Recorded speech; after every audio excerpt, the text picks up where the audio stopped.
দেখেন ভাই, তালাক হওয়া এইটা প্রমাণ করে না যে মহিলা খারাপ অথবা পুরুষটা খারাপ বা উভয়ে খারাপ, এটা প্রমাণ করে না। ভালো মানুষের মধ্যে তালাক হইতে পারে কি পারে না? কিভাবে পারে? আসেন সূরা বাকারা আয়াত নং 187, আল্লাহ তাআলা বলেন মহিলা পুরুষ হলো হুন্না লিবাসুল লাকুম ওয়া আনতুম লিবাসুল লাহুন্না, একে অপরের জন্য হলো পোশাক। একে অপরের জন্য কি? স্বামী স্ত্রী একে অপরের জন্য কি? পোশাক। এবার দেখেন, আপনি যখন কোন একটা পোশাক মাপ দিয়ে বানায় আনছেন, আনার পরেও মাপ দিয়ে বানায় আনছেন, তারপরে অনেক সময় পোশাকটা আপনার মন মতো বা গায়ে ফিট হয় না, এমন ঘটনা ঘটে না? হয় কি না? তো আপনার গায়ে যেটা অ্যাটাচড হচ্ছে না, আবার আরেকজনের গায়ে সেটা অ্যাটাচড হইতে পারে কি পারে না? তো যেই মহিলা আপনার এখানে অ্যাটাচড না, একই মানুষ আরেক জায়গায় ভালো সংসার করার নমুনা আমাদের আছে কিনা?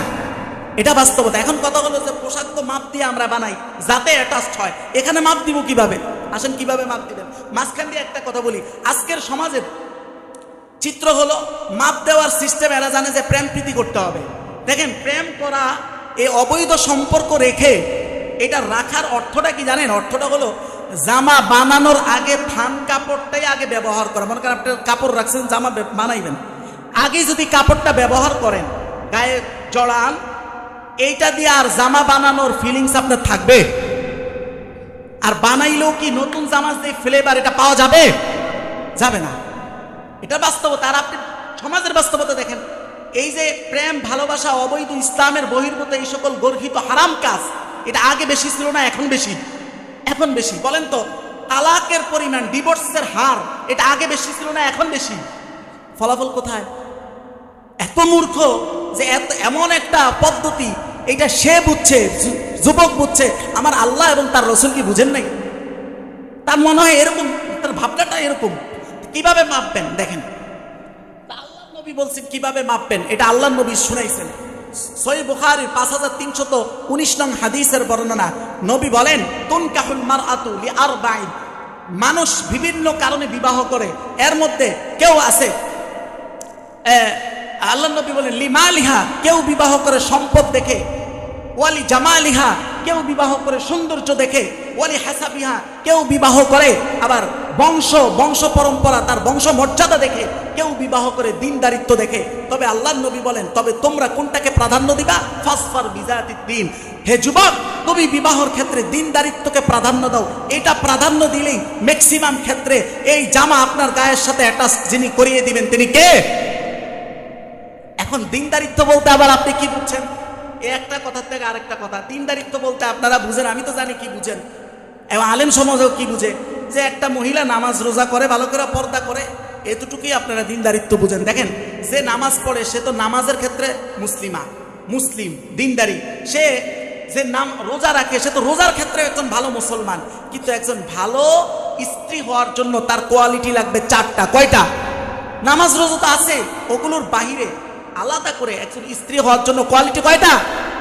4টা। 1 নাম্বার দেখেন, সহিহ মুসলিমের হাদিস নাম্বার 2609 নং হাদিসের বর্ণনায় নবী বলেন, এই 4টা কোয়ালিটির 1 নাম্বার কোয়ালিটি হলো, যেই মহিলার দিকে তাকাইলে স্বামীর অন্তর খুশি হয়ে যায়। কোয়ালিটি 1। আজকের সমাজের বাস্তবতা হলো এই কোয়ালিটি তো শিখায় না। অনেক মা বাবা, বিশেষভাবে মা, অনেক সময় এটার বিপরীত কোয়ালিটি মেয়ের মধ্যে তৈরি করার চেষ্টা করে কি করে না? বাস্তবতা।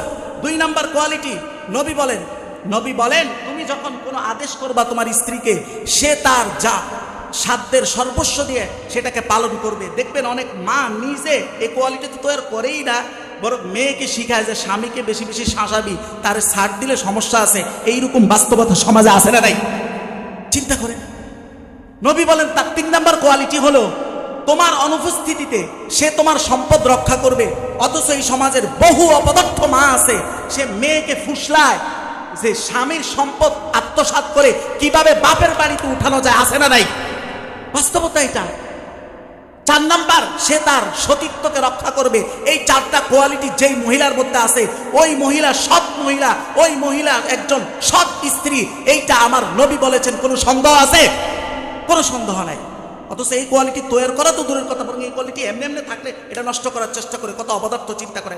আজকে আমাদের সমাজের অবস্থা দেখেন, আজকে পুরা ভারতবর্ষে বিশাল একটা ষড়যন্ত্র চলতেছে। আপনি জানেন যে কয়েকদিন আগে 13 বছরের একটা মেয়েকে নিয়ে দর্শন করেছে, কেউ জানেন, হয়তো কেউ জানেন না। এখন একটা হিন্দুত্ববাদীদের একটা এজেন্ডাই চলতেছে যে মুসলিমদেরকে কুপাঘাত করতে হলে এদের মেয়েদের সাথে প্রেম করো আর ভাগায় আনো, পেটে বাচ্চা দাও, ছেড়ে দাও, এমনিই মুসলিম সমাজ কুপাঘাত হয়ে যাবে। আপনি দেখেন আমরা কত ব্যর্থ। আজকে তারা আপনার মেয়েকে শিখাইতেছে ভালোবাসার কাছে ধর্ম কি।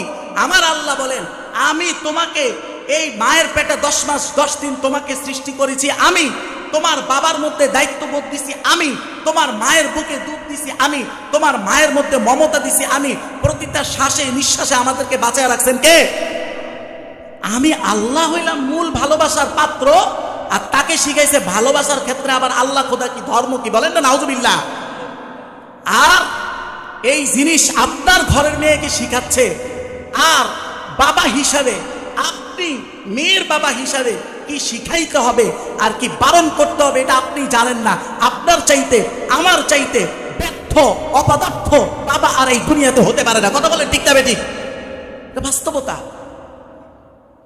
আল্লাহ তাআলা আমাদেরকে আমাদের মধ্যে সামাজিকতা, ইসলামের সভ্যতার আবার নতুন জাগরণ আল্লাহ সৃষ্টি করে দেন। সবাই পড়েন আল্লাহুম্মা আমিন।